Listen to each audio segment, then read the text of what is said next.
My muse is the culmination of a myriad of mess-ups turned upside down into a masterpiece of motivation. My inspiration is the indignant spirit of an imbecile, ignited and burned alive. And after a process of heating and cooling, an incredible image within me has been inscribed. My blood runs deep with both stress and success, bruises and breakthroughs, crashes of carelessness, and chambers of courage. My muse sings a song to my soul that is essential and sensical to my sense of self, like the ABCs to an English major. And that's major. My story is not your story, and your story is not mine. We each have individual processes and journeys towards whatever we are seeking to accomplish. And for me, that is progress. My process towards progress does not mimic the rise to fame of someone who is acclaimed. My process towards progress was not inspired by someone to whom I aspire. My process towards progress is specific to my slips and trips, my failures flipped, and my journey to my drip. My process towards progress is me, Anthony Murdock II. What's good, y'all? You see a change in location. Shout out to Drake and Future off What a Time to Be Alive, and what a time it is to be alive today in 2020 as we continue to persevere through two pandemics with the process towards progress, persevering through the pandemonium with powerpreneurship. Again, shout out to my main man, my brother, 1 Million, Legacy Canvas Films, continuing to leave legacies on canvases like this video that y'all watching right now. And today, this Moments with Murdock is inspired by some literary works. And if you know anything about me personally, you understand how deeply hip hop and at a greater level poetry and at an even larger level, Black intellectuals have impacted my life. And in many ways, that's how I want to be remembered. As a brother who didn't just talk that talk in a way that sounded nice, but sent messages that would exist for millennia because of the concepts and the ideas that he spoke to impacted people and truly left a legacy. And today, I want to do a comparative analysis of two pieces of art, of culture, of music and poetry that speak to me in ways that I'll try and understand today, but will never fully be able to articulate because their depth is so deep. And those two pieces are We Wear the Mask by Paul Laurence Dunbar, an incredible poem, a small poem. It's brief, but it's impactful, especially as we continue to persevere through the two pandemics of our present in 2020. And then also Future Mask Off, the remix featuring Kendrick Lamar. And I'll be using these two things to talk about the mask that we do or don't wear as Black folks in these divided states of America. Again, as my brother Mike G would say. And juxtaposing the depth and the correlation between those two songs with the guidelines of the CDC on our duty, I say it now, a civic duty to wear our mask in an effort to persevere through the pandemic of COVID-19.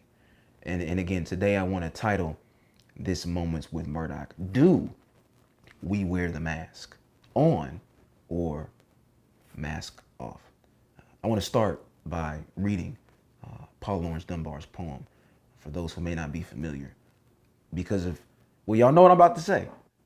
My oratorical mentor, Dr. Frederick Douglass Haynes. Look, I say this in every speech, and I pray that one day we can make a compilation of this and send it to him so you can see how many times I reference him because of how much of an impact he's been on my life and on my career as a powerpreneur. But we know a text without context is merely a pretext for counting people.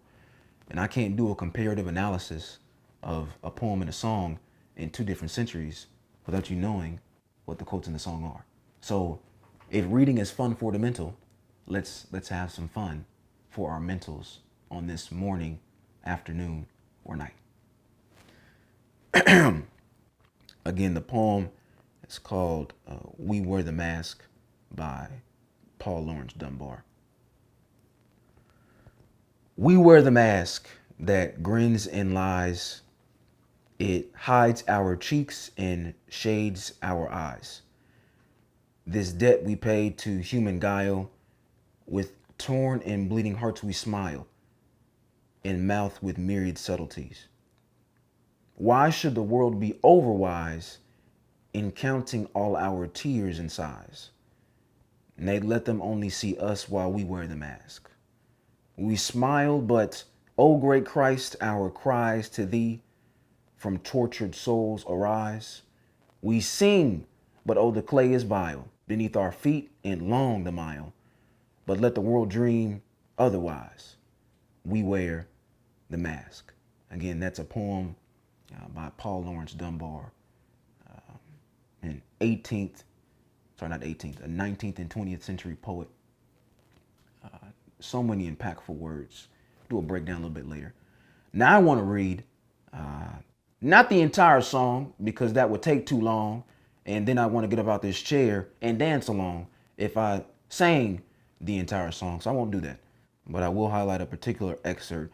Again, this is a song by Future, and this is the remix to Mask Off featuring Kendrick Lamar. And this particular bar that I'll be highlighting today, or series of bars, was from verse 2. And again, this is Kendrick Lamar on Future's song Mask Off. And he says, and I'm not going to rap it like Kendrick because I'm not Kendrick. I do have a rhyme that can come right on time, but I ain't going to do that today. Platinum, platinum, platinum. Got to look at self and ask what happened. How y'all let a conscious brother go commercial while only making conscious albums? How y'all let braids on TV? How y'all let the hood at the table? Now y'all don't even know how to rate him. Folks looking like I'm a creative player. Everybody who didn't pay respect gotta fess up now and pay your debts. Gotta lay something down if making threats. Gotta say something now, hold your breath. So we have Paul Laurence Dunbar, late 19th, early 20th century, talking about the mask that we wear. And the mask that we wear in many ways is so similar to the principle of double consciousness that W.E.B. Du Bois talks about, again, during the same time period in the souls of black folk. This idea of being black in the divided states of America and having this black identity while also having this identity of being American. And in many ways, to be black and to be conscious in these divided states of America is to be in a conscious state of rage, as James Baldwin would say. And that rage is what sits in that double consciousness. But we can articulate that rage because we're forced to assimilate into a culture that appropriates. And that is double consciousness. And that is the mask that we wear. A mask that looks like a smile, but when in fact there are tears streaming down our cheeks because they cannot see us with these tears because, again, that would not be appropriate. We are supposed to assimilate. And then you contrast this complaint, I will say, by Paul Laurence Dunbar and We Wear the Mask in the late 19th, early 20th century, to this song by Future, a trap rapper, if you will, someone who raps about the trap. And I believe that we must destigmatize trap rap, but I won't go there. That's a conversation for a later day. Shout out to my brother DJ Draft Pick. But he talks about in this song the mask being on or being off. And then the particular verse that I highlighted in Kendrick Lamar's piece, he talks about the fact that how do y'all let a conscious brother go platinum in a mainstream industry that in many ways has whitewashed our stories with white executives, white marketers, white promoters, and white ideas. You hear about rappers oftentimes having to sell their soul to the industry in order to make it great. And K-Dot, Kendrick Lamar, the good kid from a mad city, talks about the fact that I did absolutely none of that. And in fact, by not doing that, remaining true to myself and not wearing the mask, I went platinum. And so, how in the midst of this 1619 project, these 400 and now 1 years of living in a country that does justice for the criminals in gray suits and crispy white shirts at the expense of the black and brown folks in orange jumpsuits and chains? How do we go from a complaint about the mask to not having to wear the mask and profiting off of that lack of wearing? It's incredible, isn't it? Yes, I would say it's incredible. And it gets more incredible because we are also in the midst of two pandemics. The first of which being COVID-19. And as the CDC has suggested, saw an article this morning that suggested that if we wear the mask, these coronavirus masks, then for 6 straight weeks, we can drive COVID-19 to the ground. So this health pandemic, this public health pandemic is requiring us to wear a certain kind of a mask too. And it suggests that a mask is supposed to protect us from the pandemic. While Paul Laurence Dunbar and Future and Kendrick Lamar talk about this same mask suffocates and causes tears to stream down our cheeks in an effort to survive. And so I have to ask the question, do we wear the mask on? Or as Future would say, mask off? And in order to answer that question, I think another question is necessary. And we ask, well, the mask that you wear, what pandemic will it protect you from? The CDC and y'all's president's administration has been clear about what pandemic they feel is most pertinent to the people of these divided states of America, and that pandemic being COVID-19.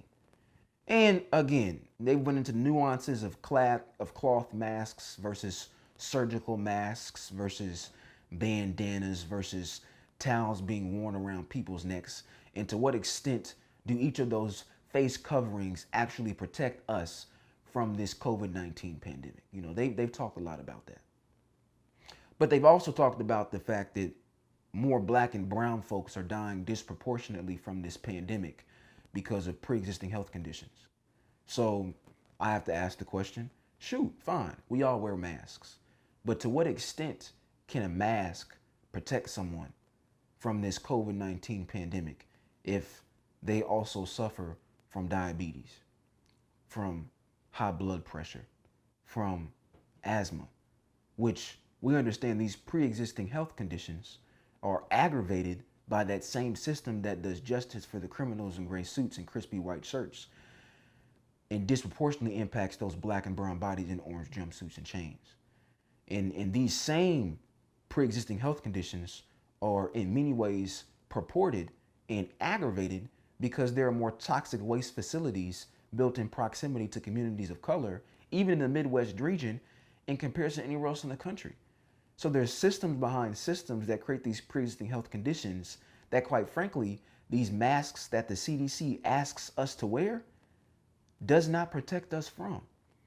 And so we ask the question, do we wear the mask? And if we do wear the mask, does it actually protect us from the pandemic that y'all's governments and administration says we're fighting? And then we contrast to the other mask, the mask of the pandemic called racism in 2020, that again, we've been fighting for more than 400 years. The pandemic that Paul Laurence Dunbar and W.E.B. Du Bois talked about in the late 19th and early 20th centuries. The same thing that James Baldwin talked about in the 20th century. And the same mask that so many black women, black folks who are trans, gender nonconforming, and non-binary are talking about as they change this moment into a movement because of their motion to make Black Lives Matter more. This pandemic that they speak about. And we see that wearing that mask, being forced to assimilate into a culture that appropriates, does wearing that mask actually protect us? Did wearing that mask protect Drajon Reed? Did wearing that mask protect Breonna Taylor? Did wearing that mask protect Iana Dior? Did wearing that mask protect Ahmaud Arbery? And the answer to that question is absolutely, unequivocally, no, it did not. And so in this moment, in the midst of a movement to make Black Lives Matter more, sitting within the midst of two pandemics, that being COVID-19 and racism in 2020, I must again ask, do we wear the mask on or mask off? And here is my response to you. And this is my personal opinion based upon the context I've given. Because again, a text without context is merely a pretext for counting people. Here's what I do and what I would suggest. It's two things, potentially three. Depends on how much of a rant I go on here now. One, I do wear a mask. In the midst of this pandemic called COVID-19, I do wear a mask. And I wear that mask not because of my sake, but as my mother so eloquently articulated, to do your best to protect other people. I wear a mask when I go out in public, and even sometimes when I'm in private, not for the sake of my own health, but for the sake of my community's health. And while I understand that a mask cannot protect us from the toxic waste facilities that make cancer more prevalent in our Black women than other demographics, I understand that mask won't protect from that. But if one of those 10,000s and 10 millions of droplets that leave my mouth when I speak and profess my truth in the midst of these divided states of America might be stopped in an effort to prevent the contracting of COVID-19 from one of my neighbors of the same hue as me and you, then I'll make that sacrifice. And I do that, again, not because of me, but because of we. And there's not one moment I don't spend not thinking about us. That is Ubuntu. I am because we are. A proverb from our African ancestry that has guided us and led us through generations of turmoil. In the same vein, I am you and you are too. The name of a conference being thrown by, again, incredible Black women in the midst of this movement to make Black Lives Matter more. Thankful to be able to give a keynote to them. By the time you see this video, I probably already gave the keynote, but if not, make sure you tap in on July the 25th at 6:30 p.m. Eastern Time. As I give a brief keynote address for the I Am You, You Are Too virtual conference as we raise money for Black businesses here in Indianapolis and surrounding cities. The point is that I wear the mask for us. And the mask I speak about is the mask for COVID-19. But I refuse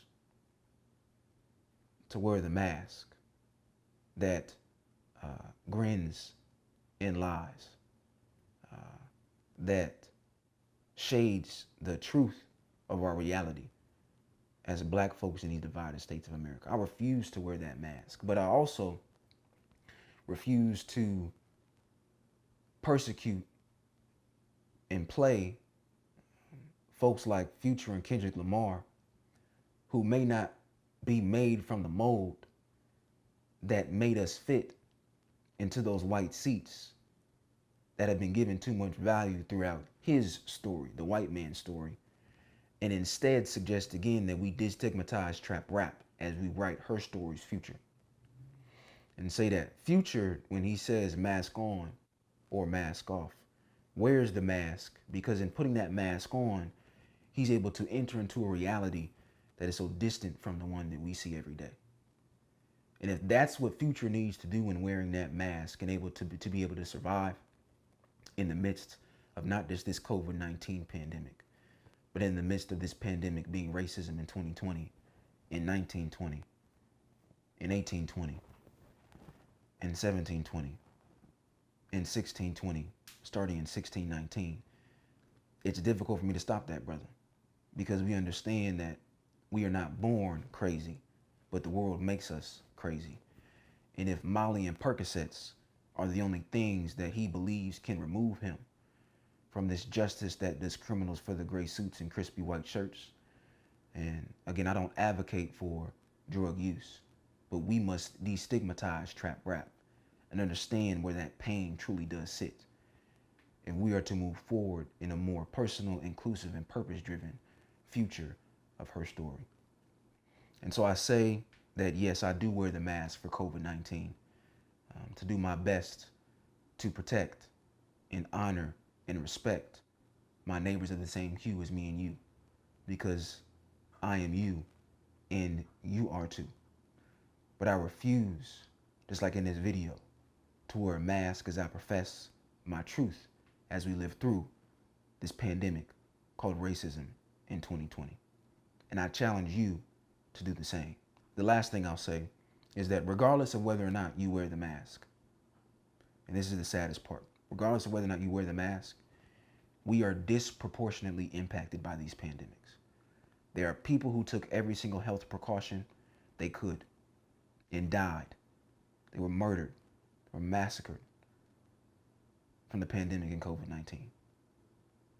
And there are black folks who do everything they can to make the white man happy, from wearing their pants a certain kind of a way, wearing skirts of a particular length, going to the most prominent educational institutions, graduating magna cum laude, summa cum laude, or as my pastor would say, thank you, laude, as I'll be graduating here soon from law school. Thank you, laude. And then going on to fit into these corporate spaces and doing their best to fit the mold that makes their black skin crawl underneath the mask that shows their grins and lies. And what I suggest is that even those people die from this pandemic and racism in 2022. And so what I challenge you to do today is understand that if we're going to die, as long as we remain in these divided states of America, underneath the thrashing of white supremacy, by wearing the mask or not wearing the mask, I challenge us to do a better job at honoring the martyrs who take that mask off and brave the pandemics of our present, using the process towards progress and powerpreneurship. And as they give their lives as martyrs in the midst of this movement to make Black Lives Matter more, I argue that before we problematize the decision to wear or not wear the mask, we honor them and say their name and continue to say their name. And we must say her name and arrest the pigs that murdered Breonna Taylor. Never forget, Murdock is about we and not me. And there's not one moment I don't spend not thinking about us. And this was another random but relevant moment with Murdock.